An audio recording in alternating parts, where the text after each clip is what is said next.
Hello everyone, welcome back to my channel. तो आज का ये वीडियो क्लास 10th के स्टूडेंट्स के लिए बहुत ही ज़्यादा इम्पॉर्टेंट होने वाला है, क्योंकि आज के इस वीडियो में हम लोग सॉल्व करने वाले हैं मॉडल पेपर। तो मॉडल पेपर आप लोग ज़रूर प्रैक्टिस करिए, क्योंकि इससे आपको अंदाज़ा लग जाएगा कि किस टाइप के क्वेश्चंस पेपर में पूछे जाते हैं, कौन से क्वेश्चन पहले होते हैं, कौन से क्वेश्चन कितने मार्क्स के होते हैं।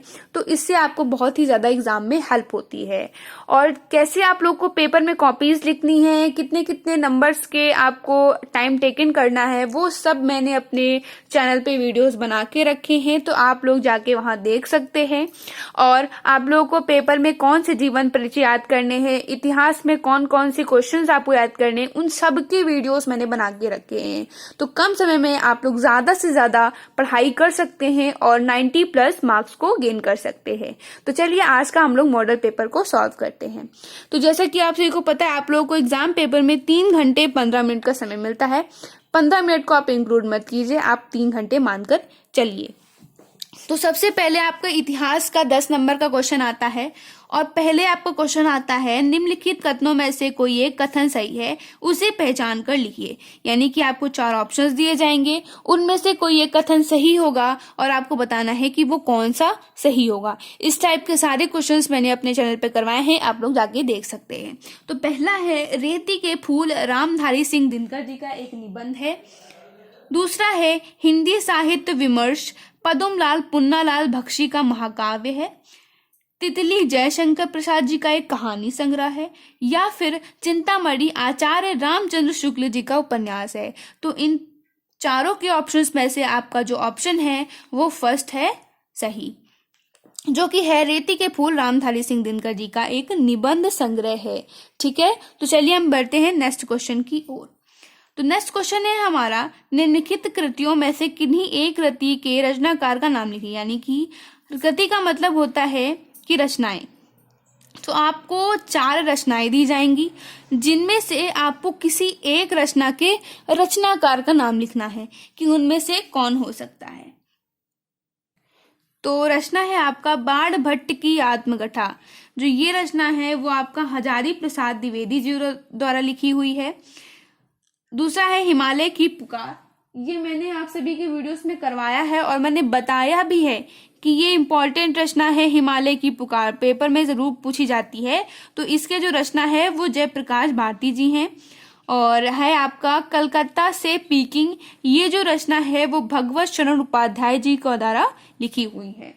तो जो इम्पोर्टेंट लेखक है और उनकी जो इम्पोर्टेंट रचनाएं हैं, इन सब का एक पर्टिकुलर वीडियो मैंने अपने चैनल पे बनाया है, आप लोग जाके देख सकते हैं। गा प्रश्न आता है, ठूठा आम के रचयिता का नामोल्लेख कीजिए। यानी कि ठूठा आम ये रचना किसने लिखी है, ये आपको बताना है। तो ठूठा आम आपको पता होना चाहिए कि जो है भगवत शरण उपाध्याय जी द्वारा लिखी हुई है, ये आपको याद होना चाहिए। चलिए हम आगे देखते हैं। नीड़ का निर्माण फिर किस गद्य विधा पर आधारित रचना है। तो नीर का निर्माण यह आपका जो रचना है वो एक आत्मकथा विधा है, और इसको लिखा है हरिवंश राय बच्चन जी ने।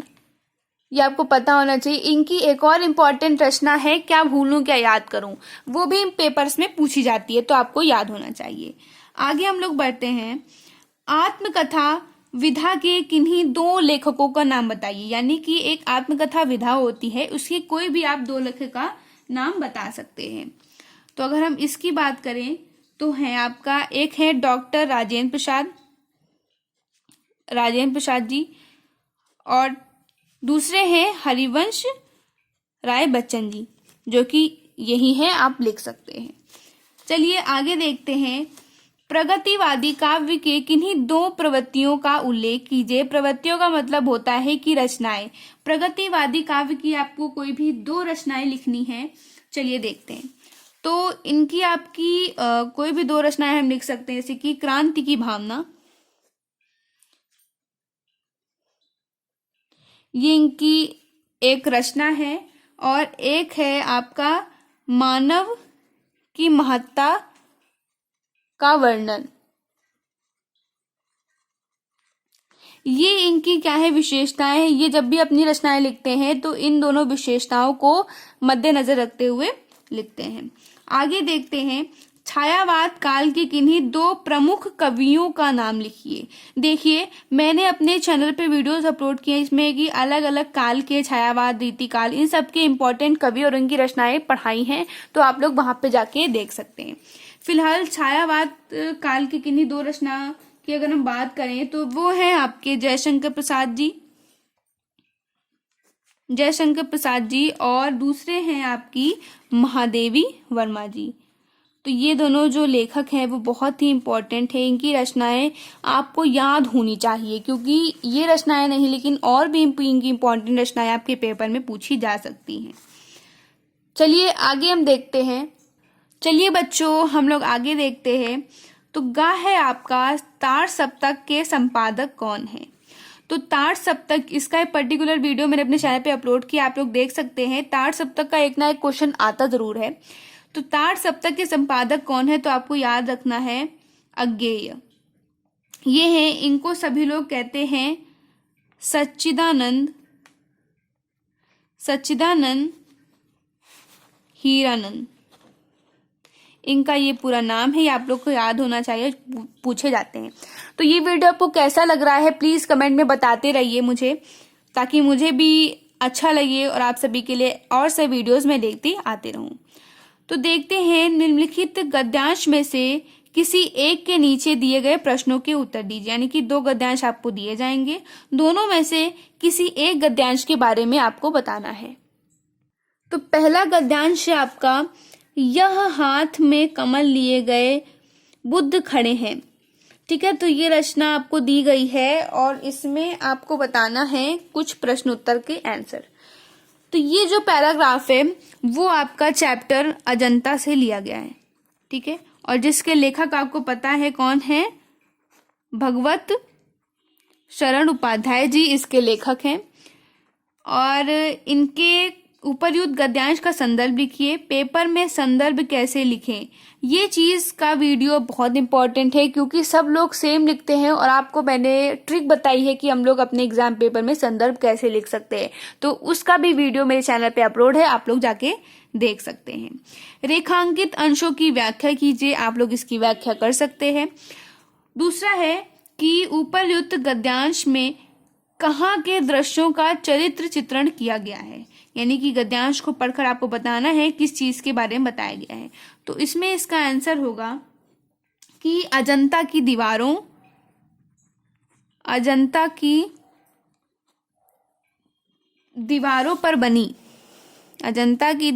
पर बनी गुफाओं पर बने चित्रों का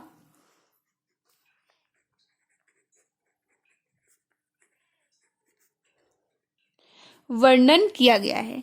तो ये इसका आपका आंसर हो गया है। फर्स्ट पैराग्राफ आपका हो गया है। नेक्स्ट पैराग्राफ हम लोग देखते हैं, अश्वरोही पास आया, ममता ने रुक रुक कर कहा। तो ये चैप्टर ममता से लिया गया है। आप लोगों को ममता और मित्रता चैप्टर ये दोनों इंपॉर्टेंट है, आपको एग्जाम पेपर में पढ़ के ही जाना है। तो इसमें हिंट हम लोग को मिल गई है कि ये कौन से पैराग्राफ है, ममता चैप्टर से लिया गया है। तो इसका पहला क्वेश्चन है संदर्भ लिखना है, तो ये लोग आप लिख सकते हैं।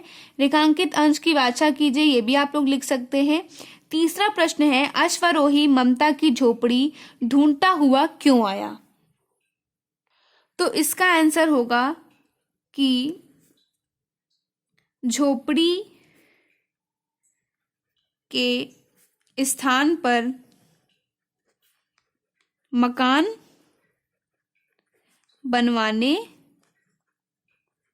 आया था। तो ये आपको, ये इसका आंसर है, आपको पेपर में पूरा लिखना है कि अश्वरोही ममता की झोपड़ी के स्थान पर मकान बनवाने के लिए आया था। तो ये आपका सेकंड पैराग्राफ भी कंप्लीट होता है। अब आपके क्वेश्चन पेपर में आएगा पद्यांश। इसमें भी आपको दो दिए जाएंगे और किसी एक के बारे में लिखना होगा। तो फर्स्ट है आपका, धूरी भरे अति शोभित श्यामजू तैसी बनी सिर सुंदर चोटी। तो ये आपको पढ़ के पता चल रहा होगा, और कि ये जो है आपका रसखान चैप्टर से लिया गया है, क्योंकि पढ़ते पढ़ते आपको यहाँ पे एक लाइन दिखेगी रसखानी, तो इससे पता चल रहा है कि ये जो पैराग्राफ है वो रसखान चैप्टर से लिया गया है। तो आप इसको इजीली लिख सकते हैं। और दूसरी बात, जो पूरे चैप्टर्स के जो पैराग्राफ है उनको कैसे पहचानते हैं कि कौन कौन से चैप्टर्स लिए गए हैं, तो इसकी आपको प्रैक्टिस करनी पड़ेगी और सारे चैप्टर्स को अच्छे से पढ़ना पड़ेगा। तो चलिए हम आगे देखते हैं। आगे है हमारा टूटी है तेरी कब समाधि, झंझा लौटे शत हार हार। तो ये आपको पढ़ के पता चल रहा होगा कि इसमें थोड़ा सा हिमालय की बात की गई है। तो ये जो है वो आपका महादेवी वर्मा जी का चैप्टर है। किसका है? महादेवी वर्मा जी का चैप्टर है, और चैप्टर का नाम क्या है? हिमालय से। तो ये आपको प्रैक्टिस करनी होगी कैसे पहचानते हैं और इसकी कैसे हिंदी मीनिंग निकालते हैं। तो ये अगर आप कर लेंगे तो आपको 6 मार्क्स मिल जाएंगे। तो 5th क्वेश्चन हमारा आता है कि लेखकों में से किसी एक लेखक का जीवन परिचय एवं उनकी रचना का नाम लिखिए। तो ये आपको 3 लेखक दिए गए हैं और तीनों लेखक में से आपको किसी एक लेखक का जीवन परिचय और उनकी रचना लिखनी है। और मैंने आपको बताया है कि कौन कौन से इंपॉर्टेंट लेखक हैं, इनका वीडियोस मेरे चैनल पे अपलोड है, आप लोग देख सकते हैं। जयशंकर प्रसाद जी, भगवत उपाध्याय, रामचंद्र शुक्ल, तीनों में से जो भी आपको याद है आप लोग एग्जाम पेपर में लिख सकते हैं। यही चीज आपका पद्य में भी आता है कि 3 कवि आपको दिए जाते हैं, उनमें से किसी एक का आपको लिखना होता है। तो आप लोग सूरदास जी का लिख सकते हैं या बिहारी लाल जी का लिख सकते हैं, ये दोनों इंपॉर्टेंट है। और तुलसीदास जी, ये 3 इंपॉर्टेंट जो कि आपके एग्जाम पेपर में आ ही जाते हैं। चलिए आगे देखते हैं। तो आगे आपका 6th क्वेश्चन आता है, संस्कृत गद्यांश का संदर्भ सहित हिंदी में अनुवाद कीजिए। तो ये आपका संस्कृत से रिलेटेड आता है। चलिए पैराग्राफ पढ़ते हैं। मानव जीवनस्य संस्करणम संस्कृति। तो इसको पढ़ के आपको थोड़ा सा पता लग रहा होगा कि संस्कृति के बारे में बात की जा रही है इस पूरे पैराग्राफ में।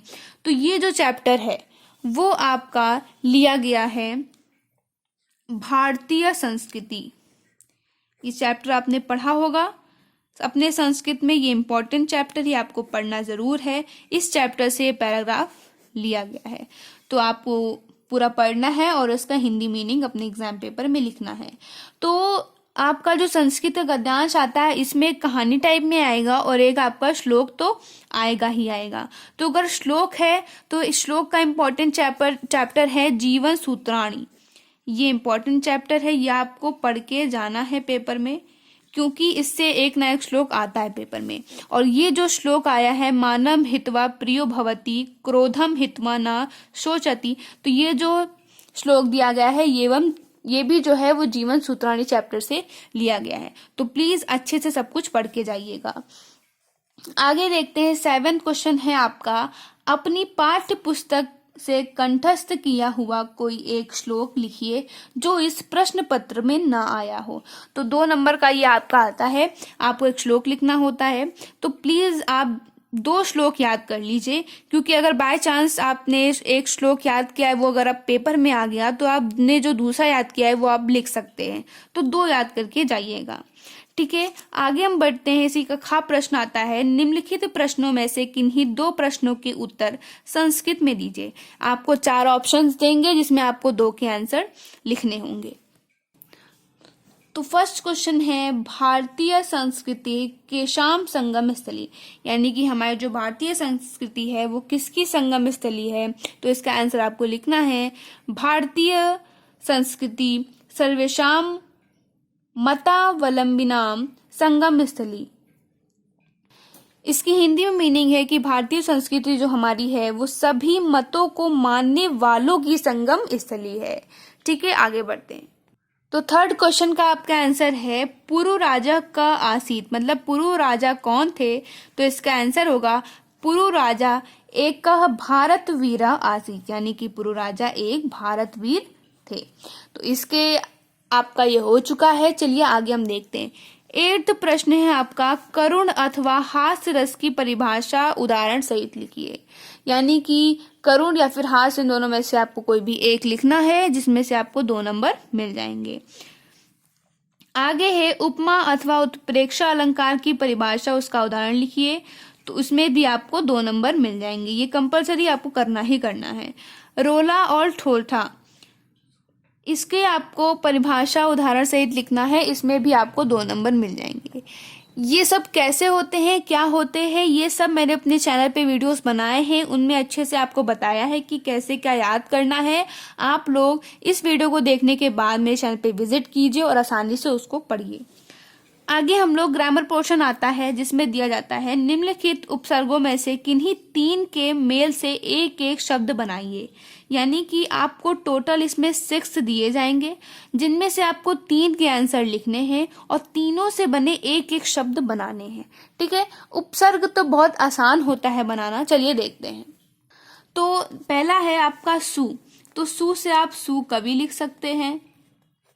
और दूसरा है अब से आप अपमान लिख सकते हैं। एक ही एक आपको शब्द बनाना है। निर से आपको लिख सकते हैं निराकार। उप से लिख सकते हैं आप उपकार। और जो सह है उससे आप लिख सकते हैं सहपाठी। और अभि से आप लिख सकते हैं अभिमान। ये एक एक शब्द बनाने हैं। इन ग्रामर पोर्शन के वीडियोस मैंने अपने चैनल पे अपलोड किए हैं, आप वो भी इजी तरीके से पढ़ सकते हैं जाके। तो चलिए देखते हैं खा। निम्नलिखित में से किन्हीं 2 प्रत्ययों का प्रयोग करके एक एक शब्द बनाइए। तो आपको इसमें क्या करना है, 5 दिए गए हैं, जिनमें से किसी 2 के आंसर लिखने हैं। चलिए देखते हैं। आई से आप लिख सकते हैं लड़ाई या पढ़ाई लिखाई, कुछ भी लिख सकते हैं। ता से लिख सकते हैं आप मधुरता लिख सकते हैं, महत्ता लिख सकते हैं, ये सब आप लिख सकते हैं। पन से लिख सकते हैं बचपन, इजी है। हट से लिख सकते हैं आप घबराहट। और वट से आप लिख सकते हैं सजावट।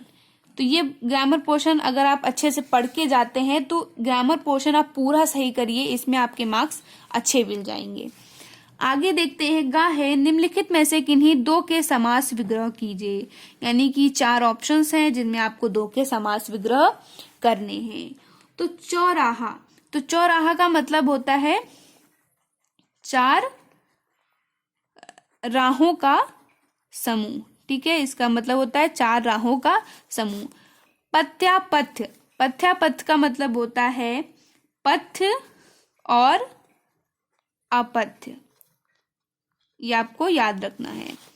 तीसरा है अष्टाध्याय का मतलब होता है, मतलब होता है 8, तो यानी कि 8 अध्यायों का समूह। ठीक है, ये चीज आपको याद रखनी है, इसे बहुत इजी होते हैं अगर आप याद कर सकते हैं।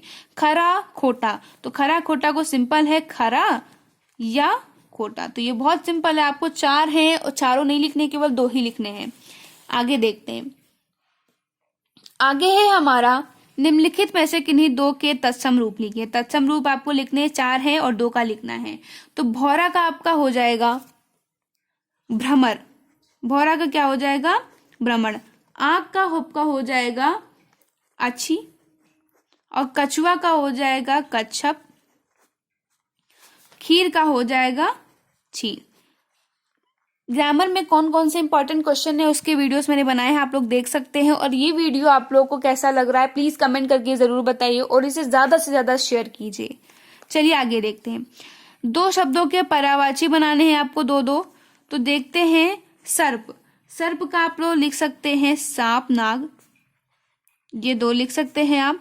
दूसरा है गंगा को आप लिख सकते हैं सुर सरिता, और देव नदी भी लिख सकते हैं।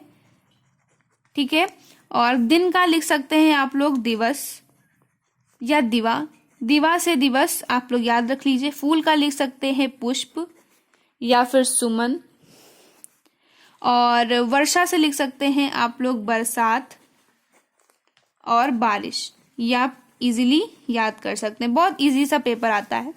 चलिए देखते हैं। किन्हीं 2 के संधि विच्छेद और संधि का नाम लिखना है। तो पहला आपका है प्रति प्लस 1, यानी कि आपका हो जाएगा प्रत्येक, बहुत सिंपल है। पितृ प्लस आदेशा, ये आपका हो जाएगा पित्रादेशा, ये भी इजी है। सु प्लस आगतम, ये तो आप लोग बचपन से पढ़ते आए होंगे स्वागतम। ठीक है। और चौथा है मधु प्लस अरी, ये आपका बन जाएगा मधवरी, ये बहुत इजी है। ठीक है, आगे हम लोग बढ़ते हैं। हमारा ख पोर्शन आता है कि तृतीया विभक्ति बहुवचन निम्नलिखित लिखिए, यानी कि ये आपको लिखना है। फल अथवा मति, फल अथवा मति से आपको लिखना है। तो फल हमको पता है कि फल का जो होगा वो हो जाएगा फलय। ठीक है, इसका तृतीय